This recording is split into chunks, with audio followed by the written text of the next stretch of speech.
Kiti yow moom tu es très dangereuse yow kenn waru laa wóolu di la dugal ci ab parti yow Awa Kiti parce que yow yaa fi nekkaloon Ousmane Sonko di ko xeexal guddi ak bëccëg suba ak ngoon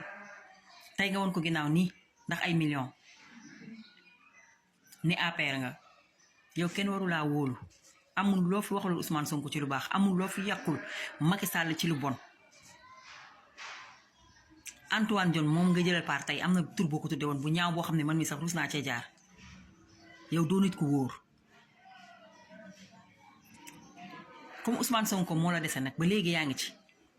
te yaa ngi doon jéggalu yaa ngi doon baalu bu mu jëlee nguur yow ku ñàkk jom nga yow xaalis rek xaalis kese ñi dégg tubaab nag xam ne nit ñi di wax ñooñu xam nañ la Ousmane Sonko tontu waaja